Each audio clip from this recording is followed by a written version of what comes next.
Detrás del juego. Detrás del juego. Un podcast original de Radio Pauta 100.5. En el fútbol y en el deporte en general hay un tema del cual cuesta mucho abordar de manera pública. Básicamente porque el sustento suelen ser rumores y trascendidos. Las pruebas escasean tratándose de acuerdos en que los involucrados establecen pactos de silencio y especialmente con especial preocupación de no dejar rastros palpables. El amaño de partidos es el mayor fraude que se puede cometer en cualquier competencia deportiva. Es la traición máxima a la integridad del juego. Las motivaciones son generalmente económicas y en el mundo hoy abundan casos desvelados a partir del impacto de las mafias de las apuestas. En Chile el hecho más emblemático ocurrió en el año 1986. Se conoció como el escándalo del apoyagol. Esto tras un reportaje del programa Informe Especial de TVN que reveló cómo un grupo de árbitros se confabulaban manipulando resultados de partidos con el objetivo de obtener el premio mayor del sistema de pronósticos. Más allá del descrédito de los involucrados, el caso no tuvo repercusiones legales para los responsables. Desde entonces, la sospecha siempre ha rondado con más fuerza en el fútbol chileno. El año pasado, el fiscal nacional Ángel Valencia anunció la designación de la fiscal Lorena Parra, la misma que tiene a su cargo el denominado caso Audios, para la investigación de posibles amaños de partidos en el fútbol nacional. Hasta ahora el tema parece no ser prioritario, ya que también desde el 2021 la Fiscalía Metropolitana Oriente mantiene sin novedades una causa abierta tras la denuncia pública realizada por nuestro invitado en este capítulo. En el programa La Red Deportes se dio a conocer una denuncia sobre arreglo de partidos en la segunda división profesional. ¿Qué pasó con todos esos antecedentes? ¿Qué presiones hubo? ¿Cuál fue la respuesta de la NFP? En el capítulo de hoy, en Detrás del Juego, conversamos con el autor de ese reportaje, el periodista y documentalista Víctor Gómez. Víctor, bienvenido a Radio Pauta, ya Detrás del Juego. Gracias por estar acá y para mí un agrado reencontrarme contigo porque compartimos muchos años además en el departamento de prensa de Chilevisión. Gracias, Fernando, por invitarme, por abordar nuevamente este tema y, por cierto, por volver a vernos después de mucho tiempo y en un medio de comunicación donde podemos explayarnos y contar estas historias que a veces no se sabe mucho de ellas. Víctor, bueno, tú hiciste una denuncia que en su momento tuvo mucha repercusión pública cuando estabas en la red Deportes. Y lo primero que te quiero preguntar es qué pasó con esa denuncia, si se avanzó la investigación, si viste efectivamente interés por parte de la Fiscalía o de las autoridades pertinentes o de la NFP para avanzar y profundizar en esto. No, yo creo que este tipo de denuncias que deberían en investigaciones de cualquier tipo terminan siempre con un derrotero que es conocido, que causan alto impacto cuando salen a la luz pública, que sus protagonistas tienden siempre a negar todo lo que se indica, pasan a alguna instancia institucional, en este caso la Fiscalía, y después el tiempo termina por olvidarlos o por no avanzar. Yo creo que ese es el camino que tomó esta investigación. No digo que no vaya a prosperar de aquí a un tiempo más, porque uno no sabe los tiempos efectivos que tienen la Fiscalía y las instituciones judiciales, pero no avanzó desde mi perspectiva y ante tu pregunta, más allá de lo que a mi juicio pudieran haber hecho. Lo que sí es que se cumplió rigurosamente todo lo que uno le exige a un caso como este. Hubo una denuncia pública, hubo reacción de parte del caso de la NFP que lo llevó a la Fiscalía. La Fiscalía me cita a través de los órganos investigadores, en este caso la PDI, me someten a un interrogatorio larguísimo, que a mi juicio tiene un pero que me parece que debe enfrentarse también en otros casos de otras disciplinas y otro tipo, que es que es muy difícil explicarle a un efectivo policial una serie de códigos que son propios de la disciplina, tanto en metalenguaje, es decir, cosas muy específicas que la entendemos quienes estamos en el rubro, le debe pasar en otros casos también, como también situaciones más del anecdotario y situaciones que tienen que ver con las personalidades que abundan en determinado ambiente. Ni hablar hoy día, como se ha conocido a través de un audio Claro. Cómo se mueve el mundo real. Exacto. Eso explicárselo a un policía en un interrogatorio, porque eso es, dificulta mucho el avance. Por eso son tan largos los interrogatorios. Yo estuve cerca de 4 horas en el cuartel policial al que me citaron por encargo de la fiscalía, y yo no sé si finalmente les sirve mucho. Yo hasta ahí quedé. ¿Cuánto avanzó de ahí? La verdad no sé mucho más. Refresquémosle la memoria a la gente que nos está viendo y escuchando. ¿En qué consistió la denuncia que hiciste en abril del 2021 en el canal La Red? La denuncia es el arreglo de partidos, pero que tenía a su vez varios componentes más. Los voy a desarrollar, pero lo fundamental es que en la definición del torneo de segunda profesional, que estaban en la pelea básicamente 2 equipos, que es Lautaro de Win y Fernández Vial, que estaban separados por 3 o 4 puntos hasta las últimas instancias, hubo intervención de partidos para que efectivamente favorecieran, en este caso a Lautaro de Win, con varias actuaciones. Las que yo logré acceder y comprobar fueron solo 2 partidos, me hago cargo de aquellos 2, que los hice públicamente, lo que no quiere decir que no existieran otros casos a los cuales no hubo forma de acceder a testimonios, pese a que existía algún nivel de huella, ¿no?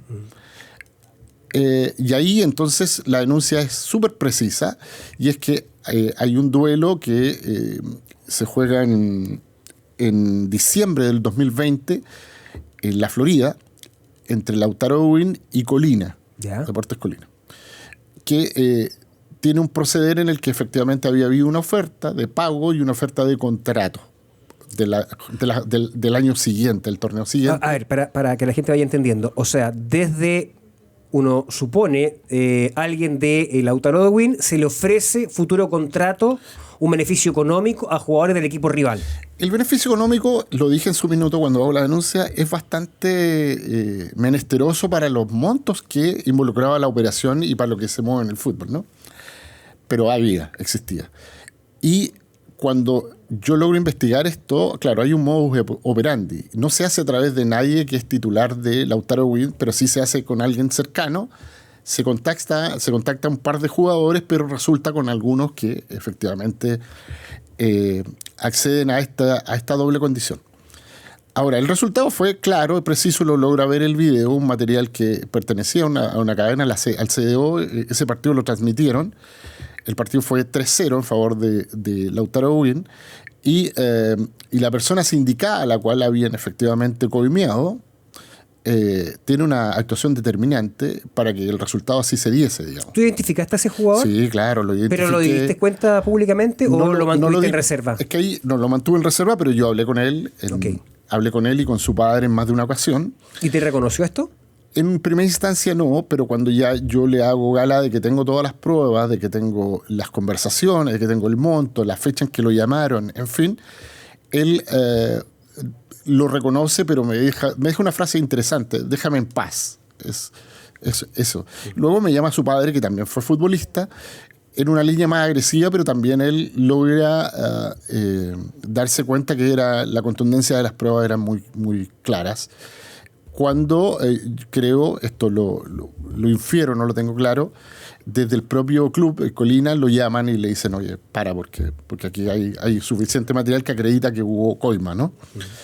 Ahora, es determinante porque están definiendo, esto es la gracia de la investigación, están definiendo quién es el que se corona campeón en el torneo de segunda profesional y asciende a la primera vez, lo que significa un estímulo económico importante. Es decir, a la sazón era un monto de más o menos 20 veces el presupuesto que tenían en la segunda división profesional. Había mucho en juego, económicamente hablando. Porque acceden a los dineros de la televisión. Tal cual. Hay que ir diciéndole a la gente que en el fútbol chileno la torta millonaria de más de 70 millones de dólares se reparte solamente entre los equipos de la primera división y la primera B.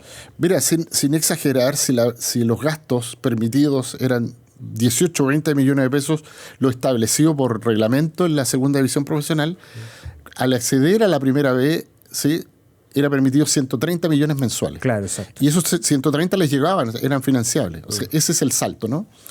Ahora, pero además vienen ingresos por auspicios y en fin, crecía bastante el ingreso. Ese era lo que estaba en disputa. Por lo tanto, tenían que de alguna forma estrecharse todas las posibilidades que te hicieran ganador en cancha de este acceso. Perdón, ese contrato que le ofrecieron a este jugador que tú prefieres mantener en reserva, sí, claro. ¿se concretó en el tiempo? No se concreta, y ahí hay un éxito de la investigación, porque yo creo que obraron con que esto no se iba a destapar. Eso es evidente porque en los otros casos, hay uno más que lo vamos a contar ahora, la lógica es la misma, el método es el mismo, ¿no? Es contactar a jugadores que fueron los rivales próximos a mitad de semana, hacerlo a través de una figura adyacente al club. Un personaje que no pueda ser vinculado contractualmente con la institución que en este caso papel, podría pero todos sobornar. sabían que había un vínculo. Yo hablo con ese personaje, tengo diálogos bastante con directos. Con el intermediario muy ásperos en su primera instancia, y después cuando lo mismo pasó que el jugador, cuando se da cuenta que las pruebas eran contundentes, ya se ablanda un poco más y él termina de una versión de negarlo todo a una versión de decir si, bueno, efectivamente hubo llamados, en fin, ¿no? También por responsabilidad. ¿Eso lo registraste? ¿Esas comunicaciones? Están registradas, pero aquí tú lo decías en la introducción, hay presiones de todo tipo. Y una de ellas, y que me parece bien que actúen cuando tiene una normativa ética mediante, que es que los aparatos o los departamentos jurídicos de cada estación, de cada medio, revisan tu reportaje y te recomiendan obviar ciertas cosas porque vienen detrás. En definitiva, va a desvirtuarse el objetivo que era develar un arreglo de partido. Entonces, para que finalmente esto fluyera y no se fuera por las ramas por el hecho de nombrar un par de personas, lo que te recomienda el equipo jurídico es decir, vamos al hecho, y los nombres son secundarios. Eso hicimos, porque el texto fue revisado, incluso con el director ejecutivo mediante, y se optó por denunciar el hecho con pruebas contundentes y obviar los nombres, solo entregarlos en el caso de que la policía sí lo detuviera. ¿Y tú en la policía lo entregaste? Sí, en la policía sí, porque el interrogatorio, como lo planteé al principio, es directo. El fiscal, el que está detrás, cambió de mano, estuvo con una fiscal inicial y después cambió, y te lo requieren. O sea, definitivamente te preguntan por los nombres, cómo tomaste contacto, en fin. Lo que no te van a presionar, porque no lo hacen y entienden el secreto de la fuente, tiene que ver con que desde dónde obtuviste la información. Eso no lo preguntan porque saben que hay una cobertura y un secreto profesional mediante. Entonces, volviendo al partido para entender esta historia, ese partido termina 3-0 con la actuación determinante de la persona que había sido coimeada para que ese resultado se produjera. Eso ya es un hecho, yo lo denuncio con pelo y señales, digo exactamente cómo fue la dinámica del partido, cómo había operado, quién ofreció el dinero, qué día se contactó, eso todo lo dije al aire. Luego la oferta que había de empleo para la temporada siguiente, en fin. Pero, para mayor abundancia, además hay un segundo partido que se va a disputar después. Eso fue, el primer partido fue el 12 de diciembre del 2020, que termina 3-0 a favor de Lautaro Win sobre Deportes Colina en la Florida.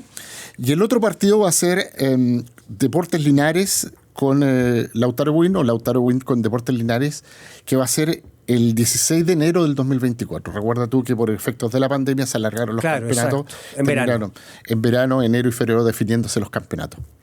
Pero ahí ya estamos instalados en la parte de definición del campeonato, que va a ser en la fecha 19. En el partido de Lautaro con Colina fue la 14. Esta es la 19. Y de Linares la 19. Ya se está... Esos son los dos partidos que donde tú pudiste tener acceso a material que te daba convicción de lo que estaba pasando. Mira, esto es mucho más preciso incluso. ¿Por qué? Porque este es un empate a 2. Pero aquí hay hechos que después lo van a corroborar y testimonios que van a corroborar mi investigación. La primera es que se repite el modus operandi, que es ubicar a alguien que tuviera algún nivel de ser influenciable. Influenciable, pero incidencia en el resultado. Claro. Cuando hablamos de eso es un jugador en un puesto específico, por ejemplo, el arco. Al arco, un central o un volante que se haga expulsar. En fin, son incidencias que van a ser determinantes en un partido. Eso finalmente cómo se arregla un resultado. Y este partido termina 2-2, se juega también en la Florida, fíjate, en el mismo espacio. Y los hechos que yo denuncio al aire, después los corroboran otros medios, son exactamente como yo los dije en mi columna y mi reportaje finalmente, y contactan al técnico primero, al cual le ofrecen un cargo la temporada siguiente en las inferiores de Lautaro Bovín. ¿Qué técnico era? Ramón Clement. Ok. Le ofrecen dinero, ¿sí? Y a su vez le dejan como se dice en el fútbol, la pelota boteando, en el que le plantean que van a llamar a otros jugadores durante la semana. Ramón Clement, un hombre conocido y viejo en el deporte, digamos, en el fútbol, conocedor de todos estos trucos, le advierte a su plantel que los van a llamar, que los va a llamar determinado personaje, y esto pasó. O sea, pasa entre el lunes, el partido se Pero en este caso tienes el testimonio de Clement, que sí reconoce que lo llamaron. Y claro, yo contacto a los jugadores que finalmente van a ser los protagonistas de esta historia, que Clement le advierte que van a llamarlo, y efectivamente los llaman, y a ellos le ofrecen dinero, le ofrecen contratos, y le ofrecen el resultado que le propicie una mejor posibilidad a Lautaro Bovín, ¿no? Sí. Ahora, ¿qué pasa ahí? Los jugadores se niegan a esta oferta, digamos. Pero se da el resultado del 2-2, que sigue igual complicando las cosas, digamos, ¿no? ¿Por qué? Porque complica a Lautaro Bovín, que necesitaba los puntos ganador, pero que además el ofrecimiento al momento del partido ya todo el mundo sabía que se había hecho. Cuando digo todo el mundo, los rivales inmediatos lo sabían en Fernández Vial y lo sabían los demás equipos que se había hecho. ¿Por qué? Porque Clement lo contactan a principios de semana, a los jugadores a mitad de semana, el partido se juega sábado. La escena era una escena muy larga. Claro. Entonces dio espacio para rumores, para contactos, para que la información fluyera. Entonces se da esta situación. Entonces, yo hasta ahí llego con la investigación, pero descubro a través de esta investigación que no era todo. Y ahí tuvimos que acudir a otras fuentes para cruzar estadísticas, nominaciones de arbitraje y los resultados de los partidos. Y ahí descubro una segunda variante de este incidente, y es que hay un árbitro que le dirige en 4 ocasiones a Lautaro, de las 4 gana 3, empata 1. O sea, no pierde nunca. Y yo logro, a través de una fuente, anónima por cierto, la información de que efectivamente había sido contactado por Lautaro Bovín. Pero ¿encontraste situaciones polémicas que avalen esa sospecha? Lo que había ahí eran nominaciones que no correspondían. Es decir, Fernando Tapia no le corresponde dirigir este partido, sin embargo terminó dirigiendo el partido. Yeah. Una vez que se confirmó la dirección de ese partido como arbitraje, ¿sí?, y su cuerpo arbitral, hubo contactos en la semana. Esa información me llega y yo lo ubico al árbitro, hablo con él, se pone muy nervioso, muy nervioso. ¿Se puede decir el árbitro o mantiene en reserva también? También se tiene que mantener en reserva, okay, porque por parte de la investigación, porque además es una investigación abierta aún, ¿no? No sé dónde está todavía, pero está abierta. Ahora bien, este árbitro se pone muy nervioso, un árbitro joven, que es en el inicio del cuestionamiento del arbitraje. Después va a venir todos los capítulos que conocimos, claro, un año después, ¿no? Y es lo siguiente, él me dice, hablemos. Se abre a una conversación contigo. Se abre una conversación conmigo. Y él reconoce efectivamente que había recibido llamados. Y yo le digo, pero eso se materializa en pago. Eso prefiero decirlo ante un tribunal. Estás escuchando un podcast original de Radio Pauta 100.5. O sea, te dejó abierta la posibilidad. Me dijo, si esto llega a un tribunal, yo eso prefiero abordarlo en un tribunal. Pero, ¿qué te interesa saber? Me interesa saber si te contactaron efectivamente de Lautaro Ewing, si lo hicieron con qué propósito y con qué frecuencia. Porque yo tengo acá los números tuyos y indican que le dirigiste 4 partidos, ganaron 3 y empataron 1. Y el que empataron es con una polémica en el cual Lautaro Ewing empata con un cobro que tú favoreciste, en el cual es bastante... ¿Un penal qué fue? Un penal definitivamente. ¿Y tú lo revisaste? Lo revisé. ¿Y era penal o no? No era penal, a nuestro juicio, porque esto lo fue revisado en un equipo, no era penal. Pero además hay una cosa importante, Fernando, no todos los partidos de la segunda división profesional se registran en video. No hay televisión. Y eso es importante aclarárselo a estos auditores, porque efectivamente el registro no es fácil. Mira, no es fácil el registro de estadística, no es fácil el registro audiovisual, es decir, una transmisión, no son todos los partidos los que se transmiten, y no es fácil que las fuentes te hablen, porque efectivamente no tienes con qué decirle, mira, esto es lo que sucedió, ¿no? De hecho, perdón que te interrumpa, Víctor, pero es precisamente en ese tipo de divisiones y en el fútbol juvenil en donde reina las mafias de las apuestas, porque ahí pueden manipular sin mucha, sin dejar mucho rastro. No por nada ahí es donde más se arreglan resultados. Y no por nada hacía sospechoso que había un arreglo de partidos. Al menos yo tuve en primeras aguas 5 denuncias. De las 5 solo compruebo 2. Claro, 2 partidos. 2 partidos arreglados. Son en etapa de definición, pero tuve 5 denuncias. Las que yo no pude avanzar porque no hubo elementos para poder avanzar. No había registro, no había testigos, fue difícil poder penetrar allí. Y no hubo colaboración de nadie, no quisieron, pese a que hice todos los intentos y todo. Donde sí hubo, lo denuncié. Ahora, ese intermediario, esa persona que es la que llama por teléfono a los jugadores, no sé, de Deportes Linares y el otro equipo que nombraste, ¿quién es? ¿O también es parte de la investigación? Es un agente de futbolistas. Un agente, un representante. Un representante futbolista, o que al menos hacía el oficio de... En ese entonces no había tanta legislación. Hoy día tiene que estar casi todo, porque no todos están colegiados, acreditados ante la FIFA, en fin. ¿Y con él hablaste? Sí, hablé largo y tendido. ¿Y él reconoce nada o rechaza este tipo de acusaciones? La conversación con él tiene matices, porque como siempre parten con una negativa rotunda, esto no es así, en fin, ¿no? Pero al correr del asunto, tanto en la primera conversación como en la segunda, hay ya un abundamiento en información y en una contrapregunta y en fin... y empieza a morigerar su postura y a ablandar el testimonio. Y parte, de alguna forma, negando cualquier contacto en una primera conversación. Al final de esa primera conversación deja abierta cierta posibilidad. Me dice, pero hablemos todo esto en off. Hablemos en una segunda instancia, si te parece. Sí, no hay problema. Yo dejo pasar los días, sigo recopilando información. Ya tenía el dato absolutamente claro de cómo había operado. Y voy por la segunda llamada y ahí ya, ante la contundencia de los argumentos en términos de interrogatorio mío, periodístico, no judicial, él se abre a decir, sí, efectivamente, lo que había negado en una primera instancia, hubo contacto.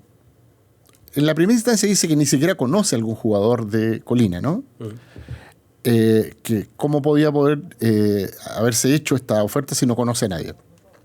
En la segunda conversación sí dice, al menos yo conozco a 5 jugadores y he representado a 3 de ellos. Le dije, bueno, pero eso es distinto a lo que me dijiste la vez pasada. Sí, ok. Bueno, pero ¿los llamaste o no los llamaste? Sí, tuve una conversación. ¿Tuviste una o más de una conversación? Porque la huella que tenía yo eran 3 conversaciones. Una oferta inicial, una segunda de alguna como y la tercera donde se cierra el trato.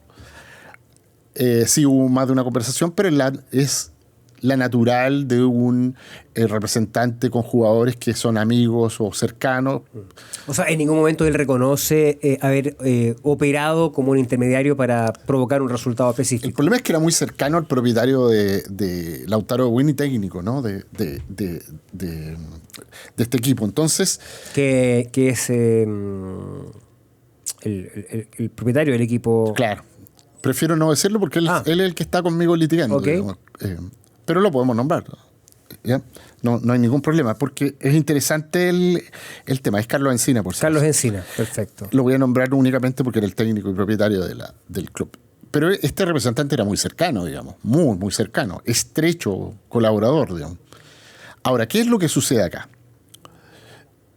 cuando ya se exponen las pruebas, antes de que esto se haga público, reconoce de que hubo llamados más de uno y que con determinados jugadores y todo. Nunca me reconoce que hay una coima, pero quedó clarísimo que había habido una conversación en donde había un estímulo mediante. Aquí nos pasamos al tema siguiente. ¿Cuáles pueden ser los estímulos? Dejarse perder mediante el arreglo de un partido, pagarte por ganar al rival que necesitas que el equipo... Que también está prohibido por la FIFA. O algún arreglo intermedio que tiene que ver con ser incidente en un partido, por ejemplo... Hacerse expulsar, por ejemplo. O hacer expulsar a un determinado jugador. Claro. Se entiende. Hay un recordado partido que nunca se exploró en donde hay un determinado jugador que sale a lesionar a otro, digamos. Claro. Porque ese otro era incidente para el partido de la semana siguiente. Entiendo. O sea, también bombardear las posibilidades del rival, de los rivales directos. Y lesionar a un jugador. Claro. Lesionar a un jugador, derechamente. Entonces hay formas, ¿no? Ahora, recopilados los antecedentes, que es lo que correspondía hacer, descartando aquellos que no habíamos podido corroborar, en términos de tener la información, pero no avanzar más allá porque no hubo fuente, porque se negaron, porque en fin... Lo que queda en limpio, para un poco contar esta historia, es que hay huella de haber arreglado partidos en la variante jugadores mediante la intervención de arbitraje y una tercera que es amenaza a dirigentes. Este era un caso bien complejo porque tenía las tres posibilidades. Claro. Amenaza a dirigentes para que no denunciaran este tipo de actividad, digamos, ¿no?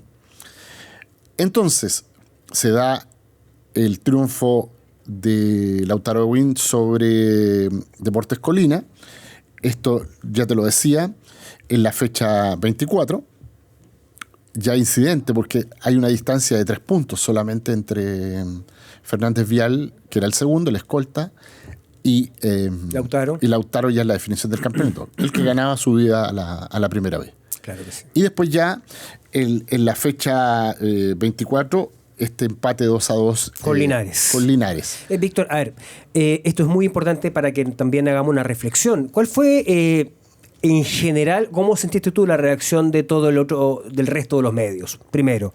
Y segundo, yo recuerdo que la reacción inicial de la NFP fue poco menos que amenazante para que no prosperara una denuncia pública. Yo creo que partamos por lo segundo. Yo creo que la NFP hace esa amenaza, manda una fuerte carta al medio de comunicación, pero el medio de comunicación ni siquiera la responde y dice no voy a responder porque era una amenaza derechamente. ¿Qué decía esa carta? Que si no nos retractábamos al aire se venía una acción judicial contundente que iba a... Por injuria y calumnias. Injuria y calumnia y que pedía una retractación al aire. Pero sin investigar, eso llama la atención. Sin investigar, nada. Pero además venía firmada por el oficial de cumplimiento. El que no había... Miguel Ángel Valdés. Valdés no había tomado los antecedentes y haber investigado, que era lo que correspondía porque la normativa así se lo indica, digamos. Pero esto es el mundo al revés, porque yo entiendo, Víctor, perdón que tome la palabra, pero yo entiendo que cualquier denuncia, incluso periodística, la FIFA obliga a las federaciones a iniciar acciones de inmediato de investigación. Eso es lo que no hicieron, pero a la semana siguiente la propia FIFA se comunica conmigo, que el oficial de cumplimiento, que además era flamante, oficial de cumplimiento, un italiano, se comunica vía mail, me dice, señor, usted es tanto sí, por favor remítame los antecedentes de su denuncia. La FIFA actuó antes que la propia NFP. Y lo hace con todos los protocolos que le ordena la FIFA como tal, que está tratando de limpiarse de este tipo de situaciones. Bueno, con él se estableció contacto vía mail, le envié los antecedentes que había, los que podía revelar, y en fin, hubo un diálogo como tal. Ahí recién la NFP cambia su discurso, no hubo ninguna denuncia por injuria, ni calumnia, ni nada, y cuando yo soy citado por la Fiscalía en condición soy en condición de testigo, no es contra mí ninguna acción judicial. Claro, igual te sometieron a un interrogatorio de 4 horas. De 4 horas, pero en condición de que están investigando esta denuncia y porque finalmente esto es respondiendo a lo que tú decías. La NFP termina morigerando y cambiando su posición porque la investigación es sólida, es contundente y lo hace en una querella en la que él denuncia, en la que plantea el texto, yo lo leí, ante la denuncia periodística si es que efectivamente hay incidencia y arreglo de partido y modificación de resultados. para que sea investigado por los organismos competentes. En ningún caso me se indican de injuria o responsable de alguna situación, ni soy, en la denuncia no soy ni siquiera mencionado. A ese nivel. Eso es lo que pasó con la NFP, en lo que fue el inicio, la espiral que va a terminar Pablo Milad, que hoy día ya tiene 12, 13 capítulos. Exacto. En el plano deportivo, en el plano institucional, en el plano económico. Es el inicio de su declive como tal, porque además fue, en esta misma instancia, fuimos los primeros que develamos cuántos fueron los ingresos que saltó a ganar por ingresar a la Conmebol, ¿no? Dijimos cuánto aumentó su salario, digamos, ¿no? Sus bonos. Entonces eso le generó algún grado de molestia y tal vez por eso. Comunicación directa, aparte de esta carta o comunicación vía mail, ¿tuviste con alguien de la NFP, con el propio oficial de cumplimiento? No, nunca ¿Nunca fuiste llamado a una declaración? Ofrecimos toda la colaboración, lo hicimos al aire, lo hicimos en privado, lo hicimos bajo todas las opciones, contactos de gente que nos conocemos en este ambiente de fútbol y prensa. No hubo ninguna contacto. ¿Y no te llamó la atención eso? Sí, me llamó la atención, pero puede tener varias lecturas. Yo creo que es que había contundencia en los hechos que denunciaba. Yo creo que había contundencia también y salimos los primeros a decirles que no había sido correcto el proceder. Yo creo que se complicaron y no quisieron avanzar. Ahora, lo raro es que trataron de ordenar un discurso defensivo en el que nosotros teníamos responsabilidad. Como que si fuésemos nosotros los incidentes en el arreglo de partidos. No, nosotros simplemente hicimos lo que nos correspondía como medio de comunicación, tomar una denuncia, investigarla, acreditarla y hacerla pública, y así es. Ahora bien, aquí hay un entretelón, después me voy a pasar a lo de la prensa, tu pregunta, no la voy a obviar. Recuerda tú que Lautaro Ewing es sancionado por la situación de Hans Martínez. Exacto. ¿Te acuerdas? Que es finalmente la que le va a permitir restarle unidades o puntaje y termina quedando en la segunda división profesional y declara... Pago en negro, me acuerdo, ¿no? ¿Puede haber sido eso, no? Era abultamiento de la plantilla, pago en negro y había otra razón. No estaban inscritos en la CMF como organismo profesional y eso el reglamento... La licencia lo exige el reglamento. Entonces se vulneraron varios preceptos. Pero aquí hay dos cosas. La primera es que le despojan del título de la segunda división profesional a Lautaro Ewing, pasa a ser Fernández Vial el que asciende. No le dan el título, ojo, pero asciende a la primera vez. No le dan el título porque no lo ganó en cancha. Pero, y aquí es muy interesante lo que voy a aportar y tal vez novedoso contarlo en este podcast, es que yo tuve comunicación con una serie de dirigentes, presidentes de clubes, con muchos años de reporteo uno los va conociendo y tiene contactos por distintas razones, y lo que me dicen en off, con bastante similitud en las versiones, hablé con 4 personas distintas, que me dicen finalmente a Lautaro Ewing lo castigan por la denuncia mía, digamos. O sea, es el Tribunal de Disciplina el que trata de alguna forma apagar un incendio que era el arreglo de partido, un escándalo mayor, con una sanción administrativa que era la no inscripción de un jugador, un pago en negro y... Se entiende. O sea, que en el fondo te dice fue una estrategia de sacarlo del camino porque está teniendo muchos problemas, esta denuncia puede crecer. Eso es lo que te dicen otros presidentes. Y yo lo que sospecho es que efectivamente había más partidos arreglados. No solamente 2. No solo 2 y no solamente involucraban a Lautaro Ewing. O sea, que puede haber una situación más masiva. Era una bomba de racimo. Eso es lo que yo sospecho. Solo un dirigente me dijo, mira, a buen entendedor, pocas palabras. Entonces... ¿En qué puede confiar la gente, Víctor, después de esto? Porque efectivamente... Te estoy haciendo una revelación. No, o sea, claro, porque uno puede pensar que, o sea, yo no tengo ninguna duda que hay arreglos de partidos en circunstancias específicas, pero ya pensar en que es un fenómeno más masivo, que es una práctica más común, es como para no creer en absolutamente nada de lo que pasa en la cancha. Lo que pasa es que yo creo que hay una una especie de autoimagen distorsionada. O sea, se cree que el fútbol chileno es inmaculado, que aquí no van a pasar nada de las situaciones irregulares que pasan en todo el mundo, en Argentina, en Bolivia, en Perú. En Bolivia Tuvieron el campeonato, de hecho. detuvieron el campeonato. En Argentina hay una serie de denuncias de arreglo de partido, en fin. Hay procesamiento, hay jugadores que han terminado presos.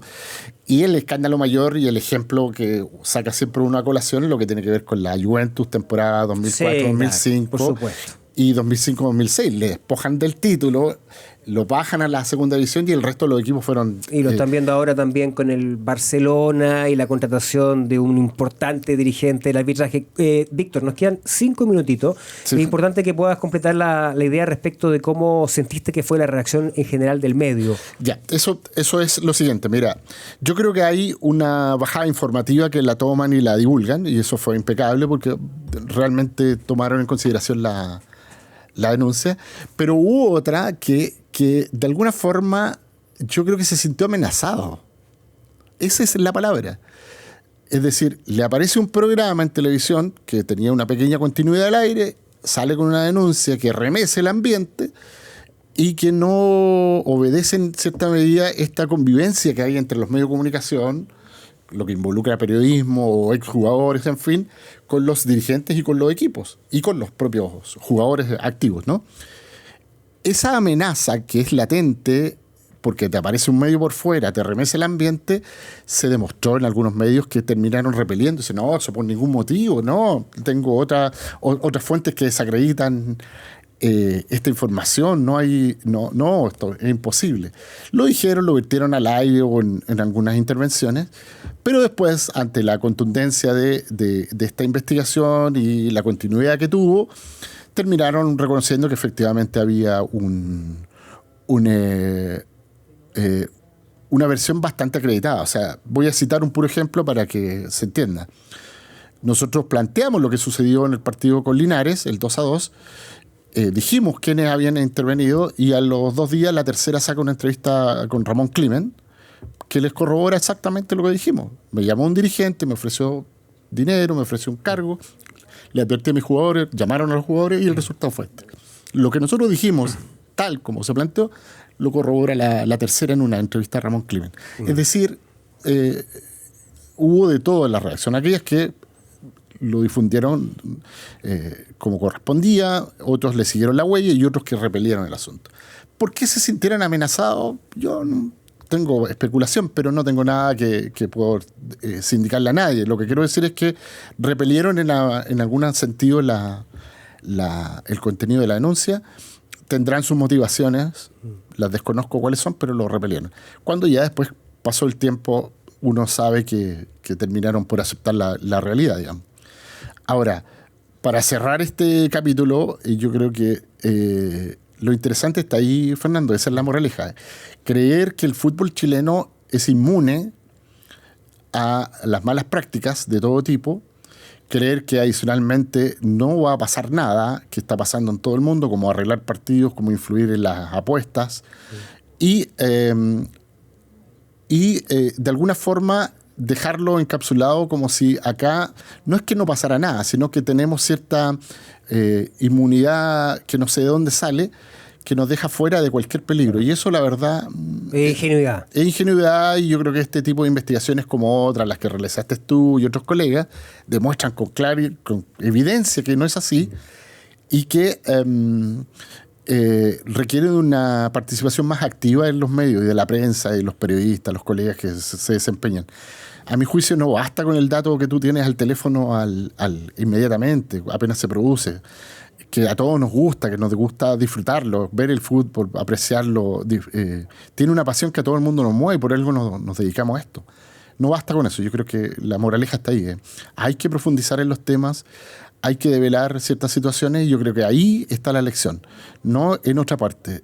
No hay antifútbol acá, no hay anti nada, lo que hay es periodismo puro, pero que muchas veces no termina siendo agradable para algunos que hacen mal las cosas, nada más.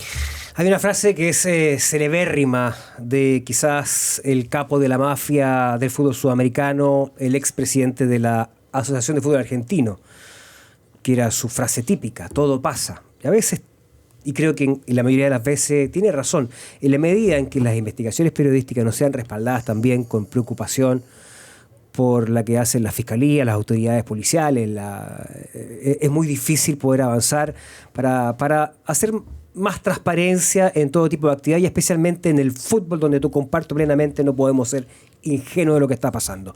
Víctor, ha sido muy amable, te agradezco tu visita acá, ha sido muy constructivo y porque este era un capítulo, creo yo, que era importante que no quedara y que no quede olvidado allí en el archivo. Sí, bueno, te agradezco nuevamente. Ojalá este tipo de investigaciones sigan su curso, se esclarezcan y ojalá haya un compromiso más activo de todos los participantes de esta actividad, puntualmente en lo que nos corresponde a nosotros, los medios de comunicación y la prensa en particular, y ni hablar los colegas que sé que hacen muy buen trabajo, se les reconoce como tal, pero hay que meterse también en este tipo de temas. Gracias, Víctor. Nosotros queremos además agradecerle a todos ustedes por los comentarios. Sigan escribiéndonos porque lo vemos todo lo que nos dicen allí. Hay mucha gente que ha participado. Están todos los capítulos disponibles en las diferentes plataformas de Radio Pauta. Estamos en YouTube, estamos en Spotify. Y además quería agregar a toda la gente que nos escucha los domingos, porque también está en nuestra señal de aire acá en Radio Pauta. Nosotros nos reencontramos en el siguiente capítulo de Detrás del Juego. Detrás del Juego. Detrás del Juego. Un podcast original de Radio Pauta 100.5.